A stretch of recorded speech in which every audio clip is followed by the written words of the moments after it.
Good evening, everyone. It's the SFL Podcast. I am one of your hosts, Andy Hamilton. Excuse me. Ramos, Lynn might be joining us eventually. Shann, Varner may be joining us eventually. For now, it is just me. And we will, go ahead and go through the slate. Mighty is off for the week. He is busy preparing as he lives in one of the areas that very well could be affected by this next hurricane that's coming through. So he is taking the time to be with his family, as well as make sure that he's safe for that, as well as anything else that could be happening within the next week in regards to that. So we will trudge on without him, but we wish him the best in staying safe, as well as to Frank Gooden and anyone else who may be affected in the league by any of these couple hurricanes that are going through. We wish the best to them. Hopefully they will stay safe, as well as calm. And so now that we've said that, let's go ahead and we'll roll through. We'll start with last week's action as we always do. Let me pull up. I had the website open. Give me 1 second. I will get that open for you. And then we will roll through. I figured I would give you guys something to look at since it's just me and there's not multiple of us talking. There we go. So this is kind of the standings that we're at this point. So far, we are, when we're looking at the Western Conference, it looks like Mexico City mostly has the lead on that end at 6-3. Alaska is right there with them, along with Houston, both at 6-3 as well. Vancouver slowly behind them in that fourth spot at 5-4, kind of controls their own destiny. And then behind them, we have the three, kind of piled up in Dallas, Sioux Falls, and Oklahoma City. And then San Antonio is kind of at the bottom of the table, kind of have had some unlucky weeks this week, this year. That's, there's always a team that kind of has some tough time. But Greg's a very, quality guy. And he'll definitely be able to bounce back from that. On the Eastern side, we got, there. Let's see if that fixed it. We got Queen City at the top at 8-1. Below them, there's a 3-horse race between Tallahassee, Chicago, and Atlanta, all trying to kind of, arguably sit where they are now. If the season would have ended today, I'm sure they would have been happy sitting at 6-3 and making the playoffs. The team behind them is Baltimore at 5-4. They're going to want to try and improve upon their positioning because right now they would be out of the playoffs. Cleveland is the last horse that I think is still strongly in contention at 3-6. St. Louis, I believe, is out of the race, and if they are, that would mean that Carolina is out of the race as well, as Carolina has dropped down to 8th place as they lost to St. Louis this weekend. First of all, congrats to St. Louis in that regards. But let's get into the action going forward, and we'll get moving here from there and talk about some of the games and exactly what happened last week. So we'll head to the schedule portion, and we'll wait for my internet to load because that's usually what we have to do. There we go. So we'll tap into week 9 here. We'll start with Alaska at San Antonio. The Vaqueros are not going quietly into the good night.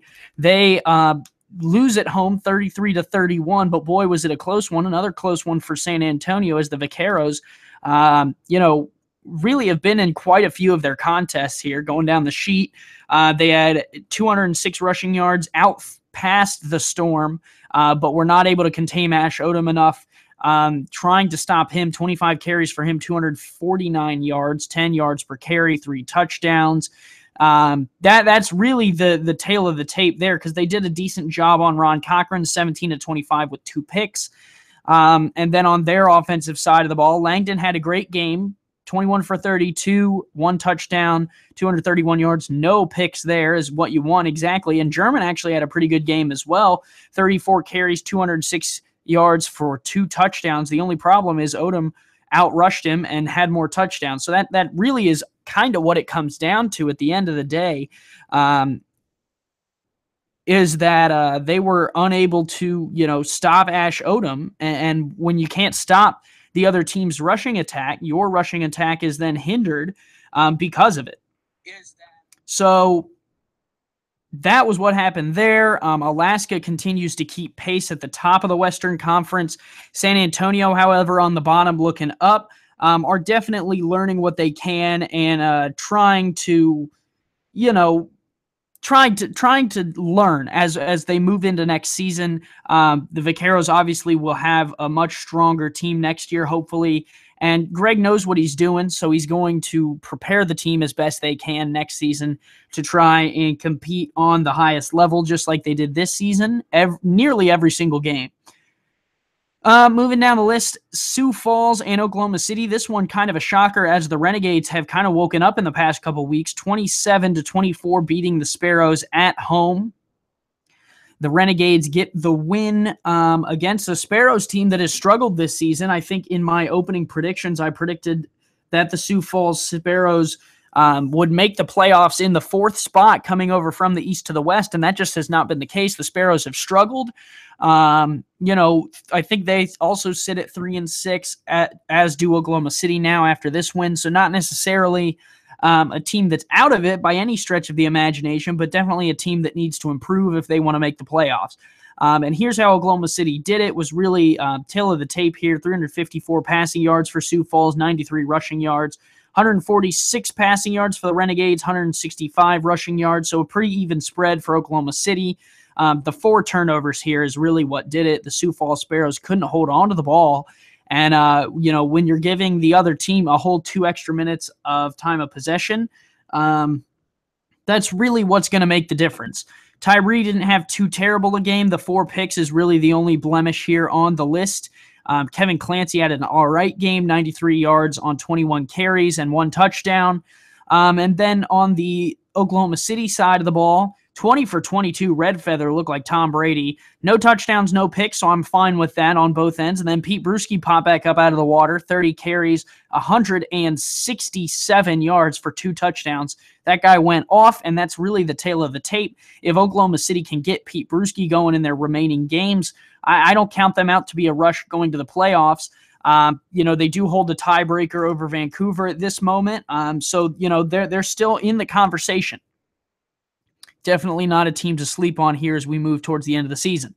Then down in the next game, what could be considered the toilet bowl, Carolina and St. Louis. St. Louis finally gets a win, 10-13, and this is really, before we even move down to the stats, this is really one of the type of games that I was hoping, and a lot of the people I've had on the show were hoping that St. Louis would get involved with the type of build that they have. They need to keep that score low, and 13-10 is just perfect for that. They had 271 yards of total offense, only 79 on the ground, which kind of surprises me considering the type of back that Fennell is. But they got it done through the air, 192 yards. Carolina, however, 241 yards on the air, and Johnny English only 71 yards. That's really kind of your problem. Carolina has struggled to get Johnny English going all year on the ground, and 3.7 yards per carry for the Skyhawks is just not going to do it. Biddix throws the ball 40 times, 3 of them going for interceptions and 3 sacks.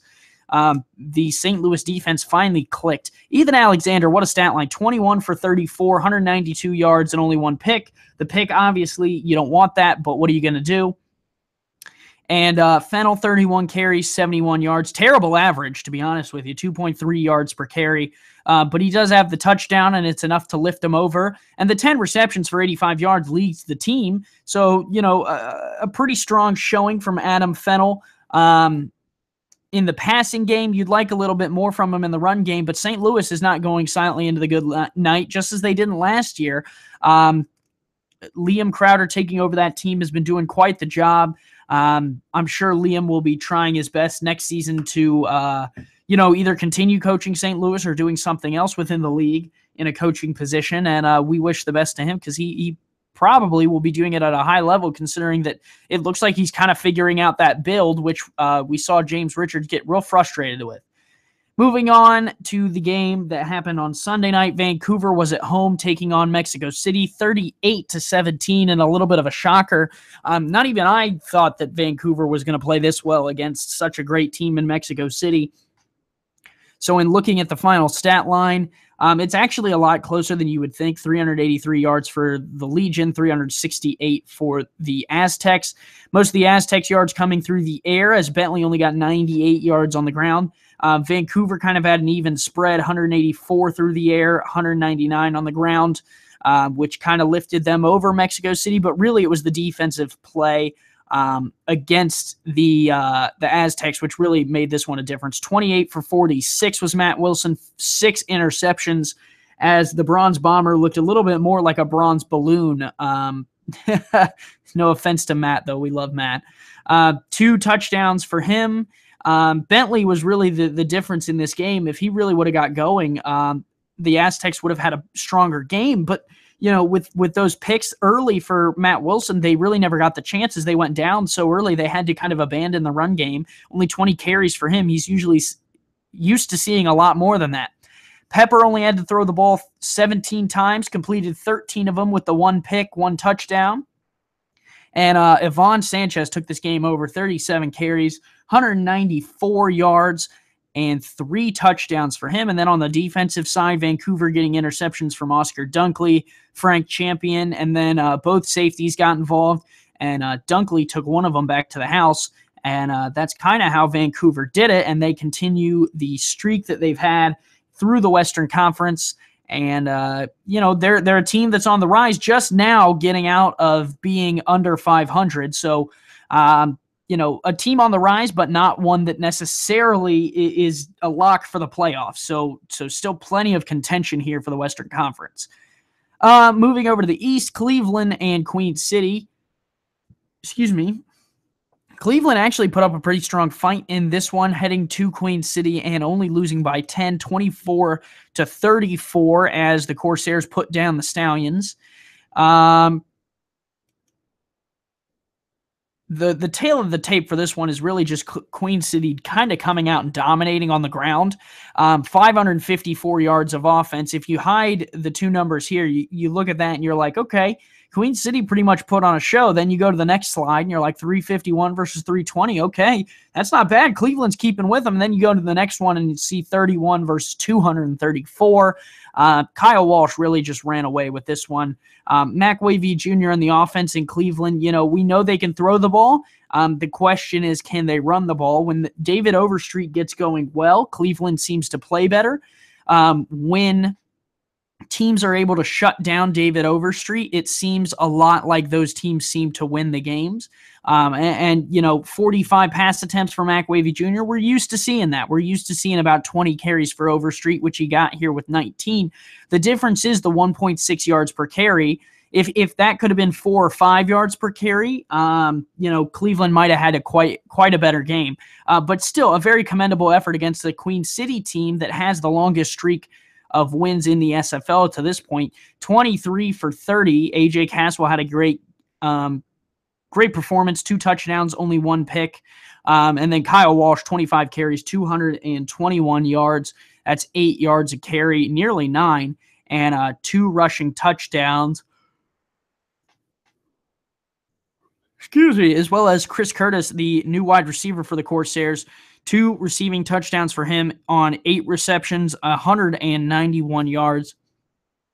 So a good showing by him as Queen City continues their win streak in the Eastern Conference. And it looks to me like there's not really anyone who's going to compete for that top spot. Queen City's going to get the 1 seed, which in theory will give them home field advantage throughout the Eastern Conference side of the playoffs. Back to the Western Conference, Dallas at Houston. I had the call with Shann on this one, and Houston came out and finally got back on their feet, 41-24. The Hyenas were finally able to get back in the win column as Dallas came out throwing, as they always do, and Houston was able to combat it with a strong run attempt as well as a decent passing game. And really, that was kind of the difference. Synergy threw the ball 56 times, 39 completions for him, the 4 interceptions. Houston was able to take the ball away. And that's a good omen, if you're playing Dallas, if you can take the ball away from them and keep Shabazz Synergy from throwing the ball on every down confidently. That's really kind of the key to beating Dallas from what we've seen from them so far. On the Houston side, 26 for 32 for Cantrell is not a bad outing. More interceptions than touchdowns, which is kind of a point of concern, but William Choice was able to make up for it on the ground with 2 touchdowns, 104 yards, kind of did everything they needed from him. And DR Sim, 7 receptions, 210 yards and 2 touchdowns. Really took over this game, which is something we kind of see from DR Sim every once in a while. A great showing from the Houston team, and they're able to defeat Dallas and keep pace with the top of the Western Conference. Next, talk about keeping pace. Chicago was able to blow away Baltimore 48-6 in Chicago as the Wildcats kept pace with the top of the Eastern Conference and really pushed Baltimore back in the mouth after Baltimore was able to beat Chicago earlier in the season. 619 yards of total offense for the Wildcats is absolutely incredible. They also kept Sanzo Robinson to 43 yards on the ground, which is a pretty good outing. Matt South never really found a rhythm, 22 of 38 with 3 interceptions and 3 sacks. Robinson, 13 carries, 43 yards. Not terrible, but definitely not what you want out of a character like Sanzo Robinson. His 7 catches also didn't go very far, 29 yards, as the Crabs were unable to find their way into the end zone. On the Chicago side, 26 of 32 for E.T. King, 5 passing touchdowns, 2 interceptions, and Hawkins matched that up with 230 yards on 25 carries and 1 touchdown of his own. In the receiving game, Aaron King had 2 receiving touchdowns, and Deion Hawkins had 2 as well, for a total of 3 for him. And Chicago looked strong, again, which is kind of something, they did at the beginning of the season. They started out strong, and then as the season wore on, I feel like, there were times and points where, they were struggling to kind of keep up the great level of play that they brought in the first couple weeks. And it's good to see Shann and the Wildcats kind of hopping back on the horse here and keeping pace with the top of the Eastern Conference, which they're, at a point where they could fall out of it, if everyone's not careful. Atlanta at Tallahassee, both these teams are in the playoff contention if the season were to end today. Tallahassee and Atlanta, both teams have had strong moments. Both teams have had weak moments, so this was kind of the matchup to prove it. And Tallahassee came out and proved it 35-23 over the Swarm. Total yards, again, are fairly close here.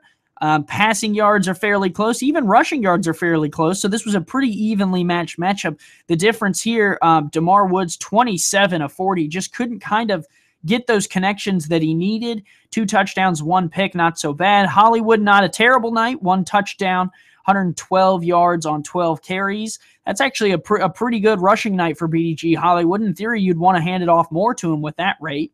And then on the Tallahassee side of the ball, 2 interceptions for Christensen, 1 touchdown, 33 of 45. The real difference was Calvin Kim here, 21 carries, 151 yards, 3 touchdowns on the ground. Absolutely incredible. So that will end week 10. We are actually going to go ahead and look at, because there are no power rankings this weekend. Unfortunately, we missed that in all the hubbub that is going on. Hopefully they will be back for week 11. That way we can get a better look at which teams are the best heading into the playoffs. But let's take a look at playoff scenarios for this upcoming week. Queen City can clinch.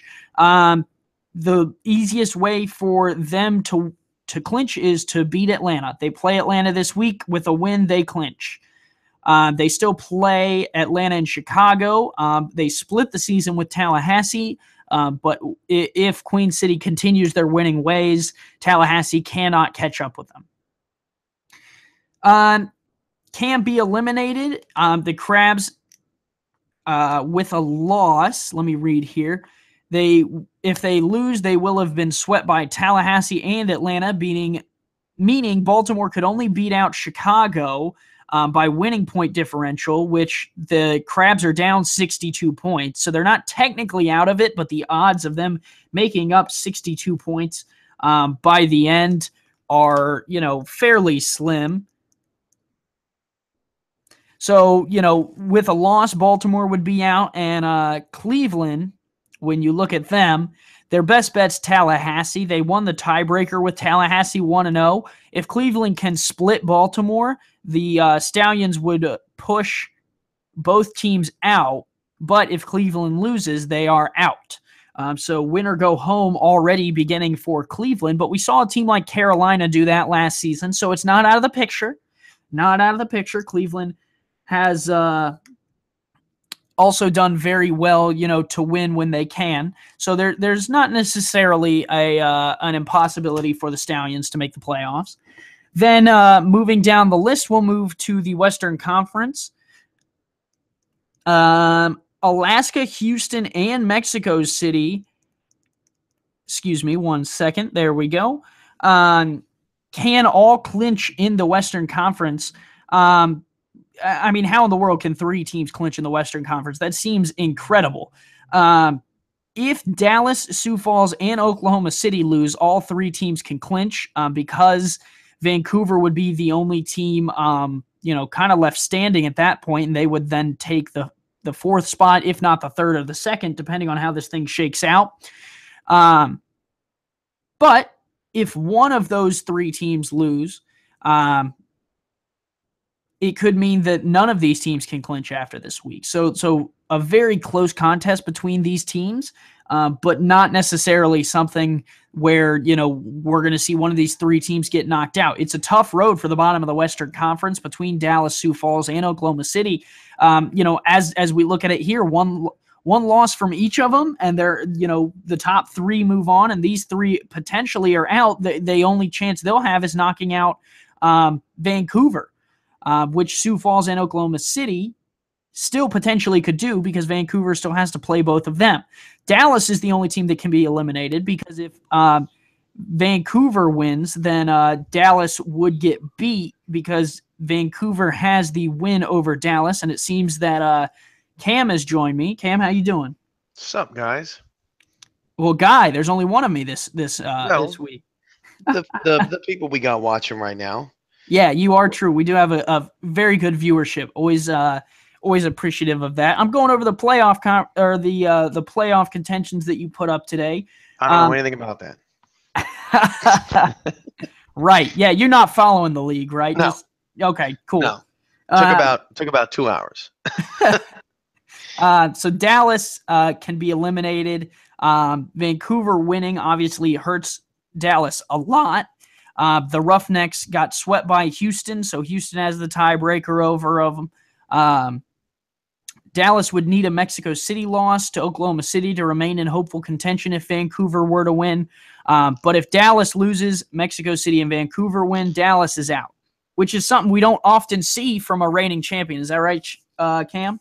A reigning conference champion? Yeah. No, definitely not. Yeah, this just has not fallen Dallas's way. They just, a couple of losses they've had were crucial, ended up being, at least for right now, crucial, pivotal losses, especially the ones to Sioux Falls and Vancouver, where Vancouver, the offense couldn't get going. Sioux Falls, well, no, they beat Sioux Falls. Right? No, Sioux Falls played very well that night. Yeah, Sioux Falls did defeat them. Yeah. It's kind of alarming seeing, Dallas give up 42 to Sioux Falls when their offense just has not been on point this season. Yeah, it's just been tough. But the good news for Dallas is that they still have games left against Oklahoma City and Sioux Falls. So, it benefits Dallas to have Vancouver end the season as badly as possible, since I think it would some tiebreaker help. It would help everyone in the Western Conference except for Vancouver if Vancouver were to end the season with 3 straight losses. Considering the way that Vancouver's been playing and the at least splits and tiebreakers that they have at this point, because the only 2 teams that potentially could get the tiebreaker over them completely would be a Sioux Falls win this week against them, and then an Oklahoma City win in the last week against them, because both of those teams, Sioux Falls doesn't have any breaker over them or them a breaker over them because they only play once. Oklahoma City has the one win over them so far, but everyone else, Vancouver is either split or has the tiebreaker over, as in Dallas. Yeah, it's crazy that in the Eastern Conference there's not a lot of games, or there's not a lot of teams left that control their own destiny. Like Cleveland needs a lot of help. Baltimore is going to need some help to get back in the playoffs. They just don't have any choice, right? But with Oklahoma City, they have Dallas and Vancouver left. With Dallas, they have Oklahoma City and Sioux Falls left. Vancouver has Oklahoma City left. Sioux Falls has Dallas left. So there's just a lot, and Sioux Falls, obviously, or Vancouver, obviously, this week. So there's just a lot there that's still left to be decided, and we could be going into the final week of the season. One, maybe two teams have clinched, and like 5 other teams still having a shot. Week 12, I have a feeling is going to be very Western Conference centric, just the way that it's sort of boiled down here. Yeah. And I don't like the part that you put in here that what's crazy look like if Oklahoma City beat Mexico City, Sioux Falls beat Dallas, or Sioux Falls beat Vancouver. I don't like that part. And Dallas beat San Antonio. They would look like this, which absolutely then gets insane, as Sioux Falls would vault themselves up into 4th because they would have the tiebreaker over Vancouver. Vancouver would be in 5th with the tiebreaker over Dallas, and Dallas would be over Oklahoma City with the 1-0 against them. Which all of those can change, right? Sioux Falls gets in on points, but Sioux Falls is ahead on points. Or I should say, well, both teams are ahead on points by like 9. So, so it's going to be, for example, Vancouver currently leads on points, but in this scenario, they lose, and they're only up by 2, 3, 4 points, right, on everybody. So they have to lose by like 1 for that to even still be true. So there's a lot to be decided. I just wanted to point out to everybody, like, how people like to play the scenario game. Obviously, there's still 2 weeks left after this, but this would be the craziest thing to come out of week 9 if there was a crazy thing to come out of week 9. Right. Boy, I hope not in the middle of that, because this thing could get absolutely insane, especially considering that, if one of Dallas, Sioux Falls, and Oklahoma City win, none of these 3 teams, none of Alaska, Houston, and Mexico City can clinch. And it's not crazy to say that one of the top 3 at this point potentially could fall out. Right. Yeah. That's why, Alaska and Houston have a really, really big opportunity, because somebody has to win that game. Right. And the winner of that game could get a huge advantage, over the final 2 weeks of the season, just because they would really seriously have to implode for something bad to happen to them. Whereas the loser, it falls just right. And it's almost like, a pit full of snakes. Like you can either watch from up top, or you can either fall in it. And nobody wants to fall in that pit of snakes right now in the West. So that's why Alaska, Houston is so critical. Right. Or if you're Vancouver, you fright your way through the sand in the bottom, get to the snakes, and then you're trying to climb your way out, which to this point we've still been doing, but who knows how it goes the rest of the way through. Yeah, obviously at this point, if the top 4 in the West just take care of business for the rest of the season, they're in. And there may not be any drama. Right. Relating to the standings and teams that are out of the bottom 4 right now, getting into the bottom 4. But you just never know, especially with Oklahoma City coming in on a 2-game winning streak. The other 2, Sioux Falls and Dallas, are kind of struggling right now, but Sioux Falls seems to always bounce back, and so does Dallas, for that matter. Yeah, you're not wrong. Both those teams, I don't know if I remember a time where one of those 2 teams has not been in the playoffs.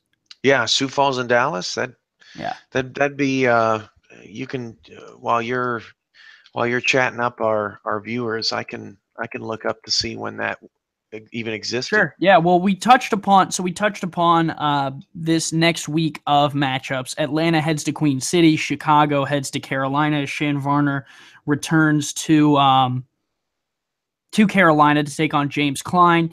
Oklahoma City heads to Mexico City, as that one was real close last time those two teams played.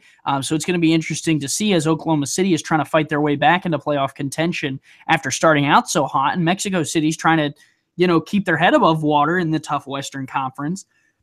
Sioux Falls at Vancouver for the only time these two teams will meet this season, if not in the playoffs. St. Louis at Cleveland then is another interesting one, as St. Louis is trying to play spoiler again, as Cleveland with a loss would be out. San Antonio at Dallas. San Antonio trying to play spoiler against Dallas here. With a loss, they are out. Baltimore at Tallahassee. Baltimore still trying to fight for their life. Tallahassee also trying to keep pace.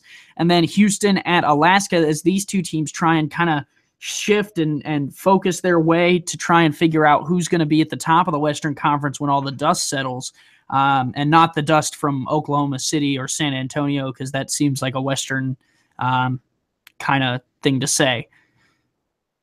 Shann, Cam, how are we doing with Thanks. Thank you. Well, when you talk for 30 minutes on your own, sometimes you start hallucinating that people are with you, I guess. Yeah, so when was the last time Sioux Falls and Dallas were not in the playoffs? Season 5, when those two teams didn't exist. Sioux Falls has made the playoffs all 3 seasons they've been in the league. Dallas missed the playoffs in season 6, but have made it the last 2 seasons. So I mean, this has never happened. If it ends up happening, it'll be a first for the SFL. And obviously, two good organizations that really know what they're doing, but they have just struggled a lot. And from the Dallas side of things, well, from both teams, really, when you look at Dallas, you look at their schedule. As the champion of the conference, you're supposed to have the toughest schedule. They played Houston twice. They played Alaska twice.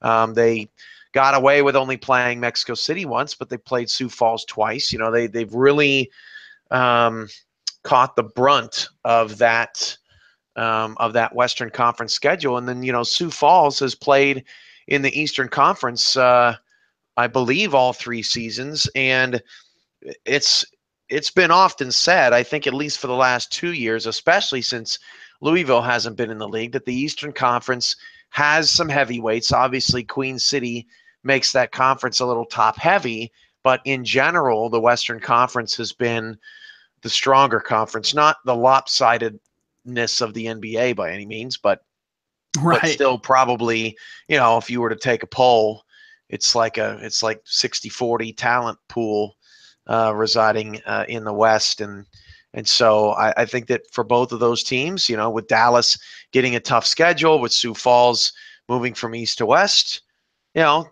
grass isn't always greener, at least in that case. And so now those two teams that, deserve a lot of credit for the wins they've gotten, are they're trying to grapple with now. They got 3 weeks left to prove it. Yeah, that is for certain. Let's do now, Cam. I'm gonna make you get on the hot seat now that you decided to be nice and join me.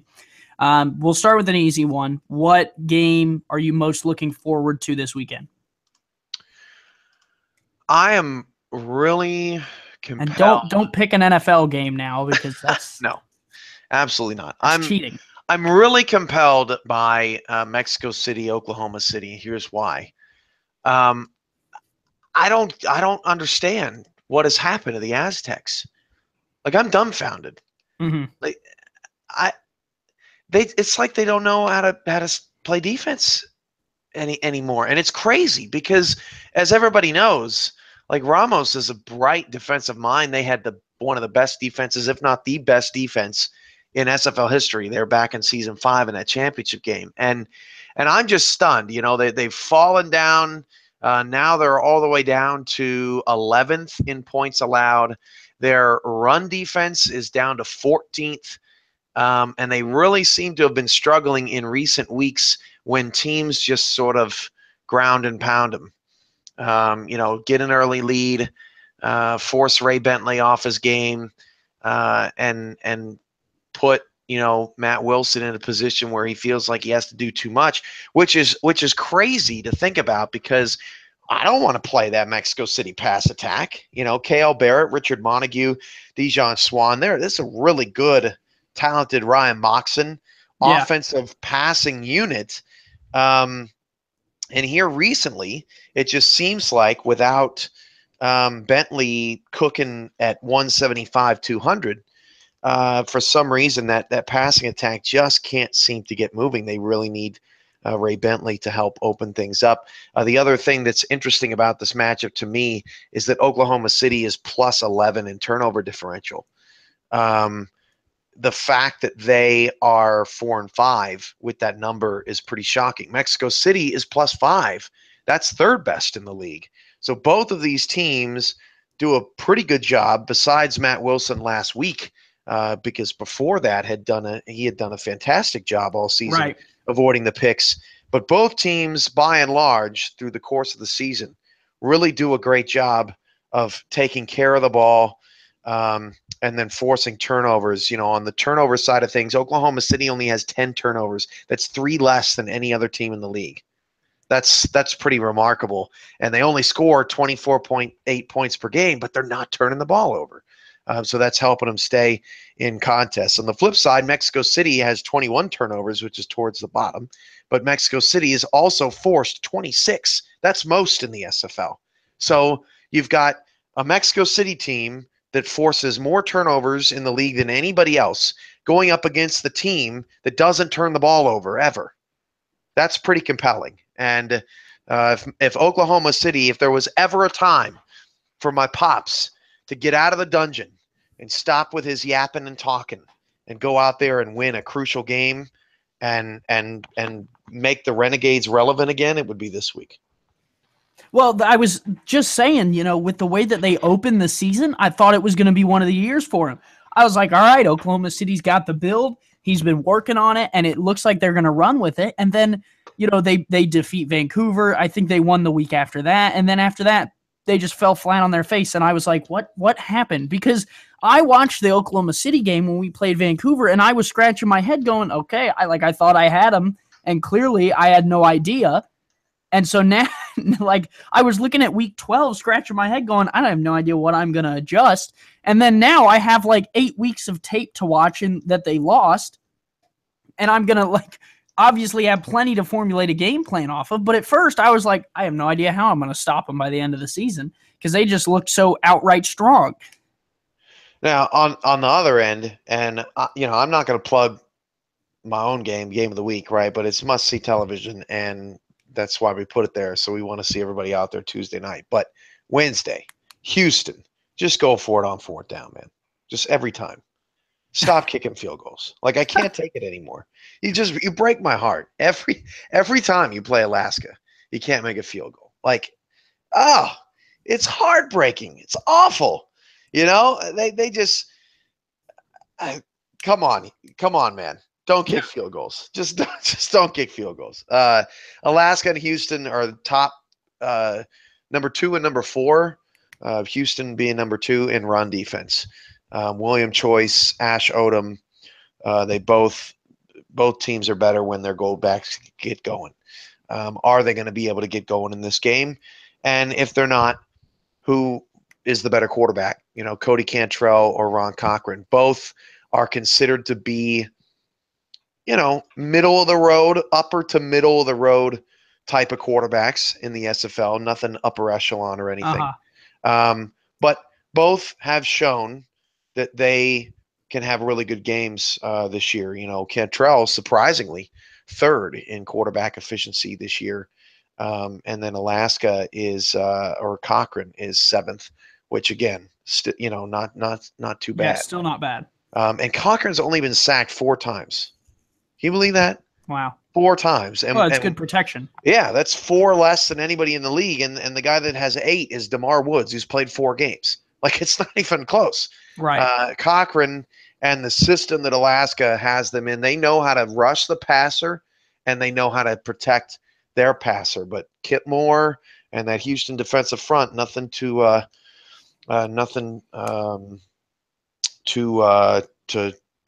laugh at there. It's a pretty good front. And so that's going to be that's very interesting. We could go. I mean, we could go through sort of just the in-depth look of all of these games. But these matchups are the ones that SFL Nation really is going to want to pay attention to, because it's just so remarkable, some of these stats. Yeah, obviously the schedule Sunday at 3, DeMont has the call for Chicago in Carolina. Then Sunday at 5 Central, Curtis is on the call with DeMont for Oklahoma City at Mexico City. Then Monday at 6 Central, 7 Eastern, Sioux Falls in Vancouver with Colin and Rick. Monday at 8 Central, 9 Eastern, a little late night game with Mike and James. Atlanta at Queen City, along with St. Louis and Cleveland and San Antonio and Dallas on Rabbit at the same time. Then Tuesday, 7 Central, 8 Eastern, Baltimore and Tallahassee. Cam, you have Shann Varner in the booth with you for the game of the week. And then Wednesday, 7 Central, 8 Eastern, I am with Matt Wilson for Houston and Alaska. Lots of big games, and lots of ones that can change the standings. So that'll lead me into my next question here, Cam, and probably the hardest one that you'll be asked this week. I want you to pick the 4 playoff teams from each conference. Oh God, how could I possibly do that as the commissioner of the SFL? Not the teams that you. I just want, from the outside perspective, which teams do you think have the juice and the matchups to make it? Well, I think that. Or if you want to rule out which teams won't, you can do that. You can do that way too. If we're talking about which teams, right? Sioux Falls is going to finish 6-6 because they just win one and lose one, right? Like they're just. I mean, yeah, that's fair. That's what history tells you. So, Sioux Falls is going to be a bubble team. I think that Oklahoma City still, they beat Sioux Falls, and they beat Houston, right? But this is the pressure cooker. Both of those games, the Houston game and the Sioux Falls, they were at home, right? This is a Renegades team that now has to go on the road to Mexico City to win in the only stadium that's ever had a successful Hail Mary without a penalty, right? So the Renegades, to me, still have to prove that they can get that win. That's just like, wow, that's a resume booster right there.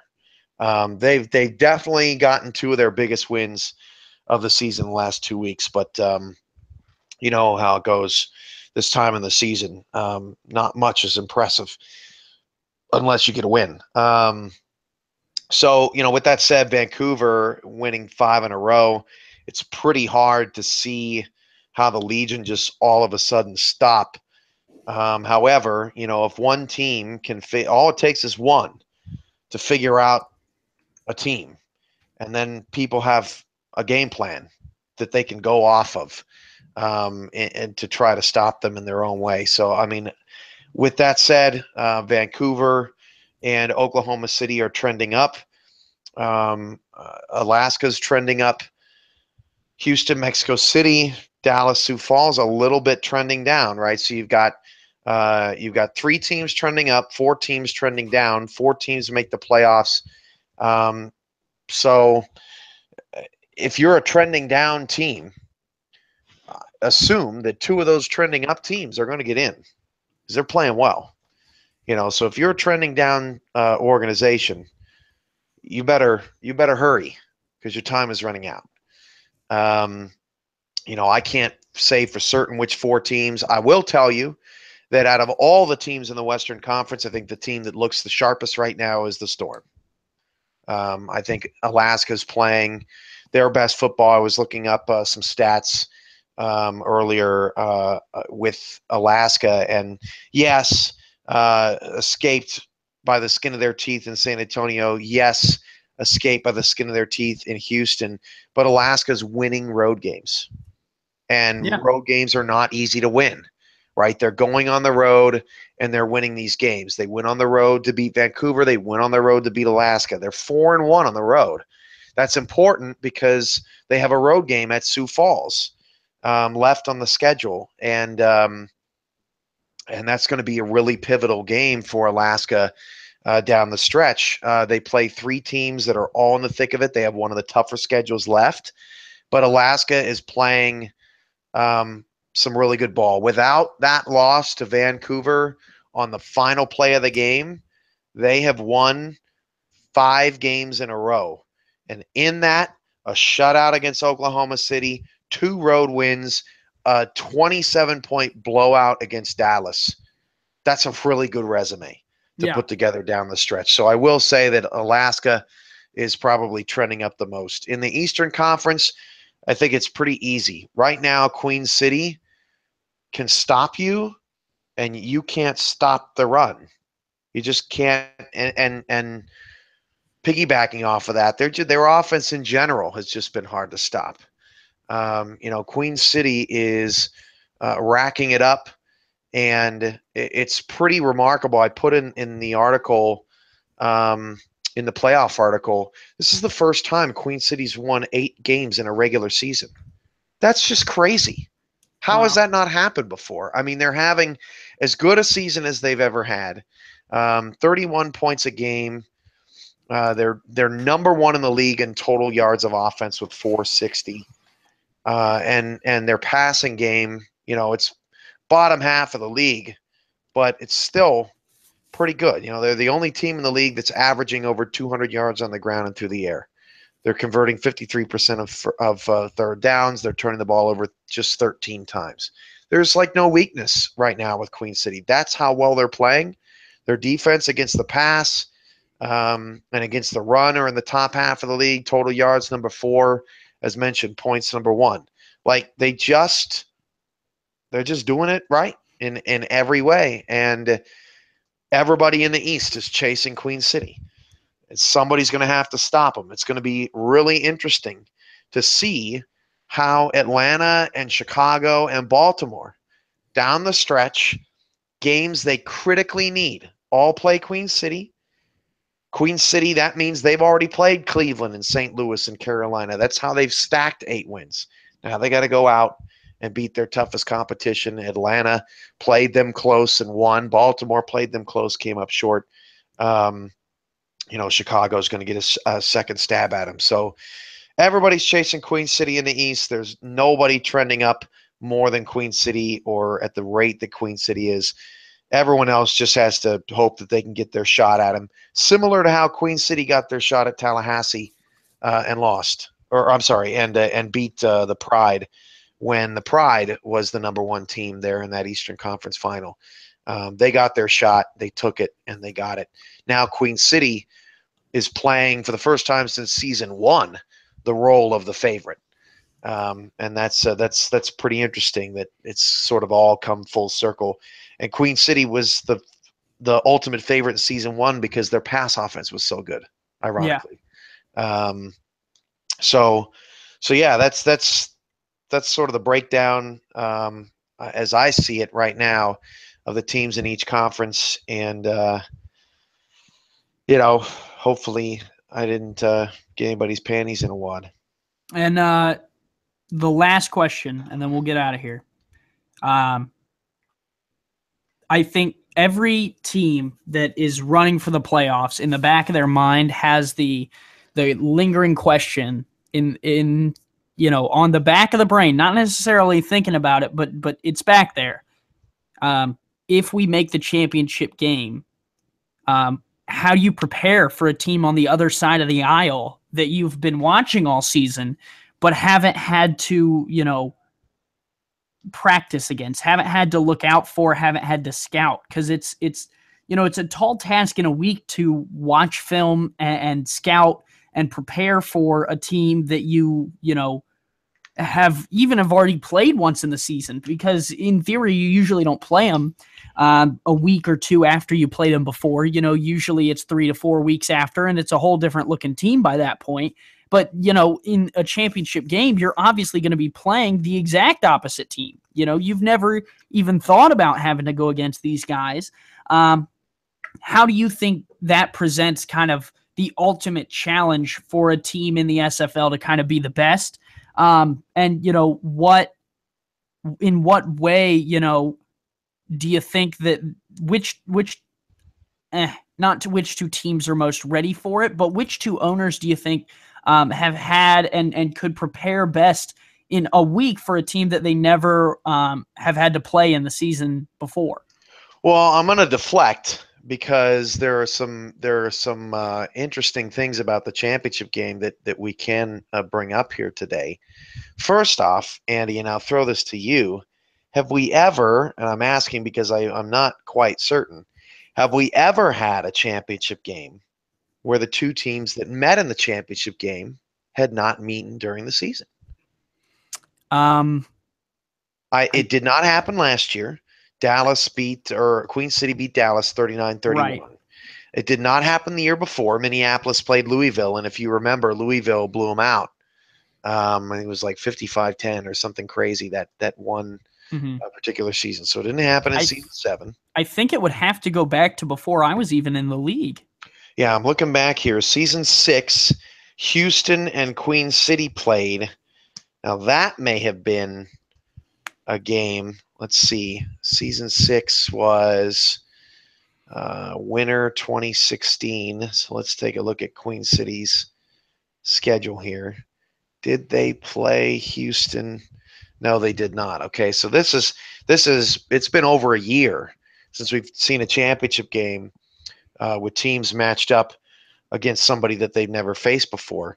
So it's not season 4. Minneapolis beat Orlando. No, it's season 6. Oh, season 6. Houston. I jumped ahead to look, and then Houston and Queen City did not meet in the regular season, and before they because I think that in season 6 we did have 2 conferences, but we didn't have cross conference. We added cross conference for season 7 and 8, and then we took it back out again. So to that, it is very likely that teams will have more time to prepare. Right now, we've given ourselves the estimated day of the conference finals is Sunday, October 8th. Now that could move.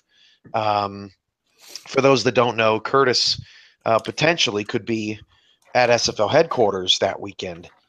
So we would try to work around his schedule, right? If that was a possibility. Would be in town for a Rocket League event, but the following week Ryan and I have set aside from Saturday, October 14th to Wednesday, October 25th, and anywhere in between that we would call and host that championship game. For example, if it's on the 23rd, that's going to give teams a long time to study film, prepare, put on a great show. Ryan and I are trying to figure out our schedules. It's almost certain, not completely certain, that he will be calling the game with me live and in person, possibly on camera. Awesome. We're working on getting that presentation together. But that will give this matchup, this battle of epic proportions, which I believe that it will be because we have so many talented teams in the league this year, and everyone's just beating each other up left and right. The fact that Queen City's 8-1 is just almost unbelievable to me, just because of the parity that's gone on throughout the season. It's going to be an epic battle, and I think that teams will be lucky enough to have a little bit more time to study and put in some game plans. Whoever does make it a championship game. So, I think it's irrelevant who would be really, really good in that short time frame. That's going to help you get to the championship, right? But then you're going to have a little bit of time to break down film and really do your homework and all that stuff. And I think it'll level the playing field. Fair enough. Well, I look forward to this week, as this week obviously has a lot of different folds and layers that could really affect who makes the playoff race and who's contending for that championship. So I really look forward to that, Cam. I appreciate you hopping on the call as Ramos went missing in action and did not get to join, but that's all right. We won't hold it against him because I already beat him last week, so I don't need to pull it out against him in the future. I'm just messing. With that, I guess we'll sign off. Do you have anything else for the people? No, obviously, SFL Nation's stretched pretty thin this week. We are certainly praying for a lot of our people. Harvey obviously was very devastating just in general, right? But we did not have. We had a few people, Damon being the main one, but a couple of guys from Alaska too, live in the Houston area. And it seemed like everybody was okay. Everyone, the few people that were drastically affected by that storm were okay. But this is totally different for our SFL family. This is Mighty. This is Mark. This is Frank. This is, Kyle and Jamie Walsh. This is Dwayne and Elijah. And, I'm probably leaving a few people out, which I'm sorry if I am, but we're all thinking of you, and that's a lot of the league. That's a lot of our core viewership. That's a nice chunk of our people. So we really are thinking about you guys. I've been tracking the storm almost on the hour, just nervous about it. I want everybody to be okay. I want everybody to be able to see their games, cheer on their team, hopefully use the SFL as a way to, if you've got data and you got power somehow, some way, right, and you're okay, take your mind off of anything negative that's happened, God forbid, and, come get involved with the community, have a good time, let the SFL take your mind off of, anything that's going on, whether it's to you or your families or all that. That's all I can give. That's all I can give you. Mm-hmm. Besides, my thoughts and prayers and hopes and willpower to not have you affected by this storm. And I just, when you see, I don't know if you've seen some videos, Andy, but how it ripped through those islands. Yeah. And some of those poor communities, it's just it's just sad. Mm-hmm. They're not going to have the billions of dollars to rebuild like Houston. And not to say that Houston is not a sad situation, but Texas is in good hands, and it obviously hit an area that is important economically. So that people are going to rush in and save it because they want to protect their assets, right? There's a reason to, sadly, humanity needs a reason to do things like that sometimes. But these islands, these poor countries, poor neighborhoods, even in Houston that have nothing to do with business, those are the sad stories. That's what just breaks me about this stuff. And so, I hope everybody's good. Everybody's all right.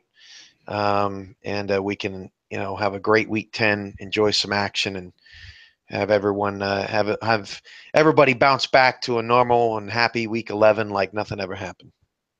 Yeah. I think that would be and Ron Cochran too. Forgot about Ron, who's how could I forget, who's in a hospital, I believe, still. Thank you, Mighty, for throwing that out there. But yeah, so there's a lot of and Jason, congrats on your new kid, man. That's awesome. Yeah, a little bit of a high note to a little bit of a high note to take us out. So hopefully that the little one stays healthy and you don't have to go back to run any tests or have any breathing or heart problems or whatever. You know how babies are. They're just so fragile. You better knock on some wood, Cam. Jesus. Why? You're just bringing stuff up. Oh no, it just happened to a guy that a guy that I know at the college, Oh, okay. and that's why bringing it's on my mind. You know, like, Oh, hey, yeah, yeah, yeah. when we I had no idea. I was like, Jesus, he's just bringing no up no no whatever. when you you know, when you see it happen to somebody else, you're like, hey Yeah. man, I don't Yep. want, you know, just monitor that stuff, be on top of it, as I know Jason will be. So anyway, crazy, life's crazy. But yeah, SFL action, back to football, as it were, and hopefully everything outside of our SFL universe will be all right. Yep. I think that's plenty good to end on. So we'll go ahead and call it. Everyone, good luck to your teams in week 10 as well as weeks 11 and 12. And we'll see you next week on the SFL podcast as well as SFL Nation. If you don't know what we are, go ahead and head over to simulationfl.net and join our Discord page. See ya. See you, people.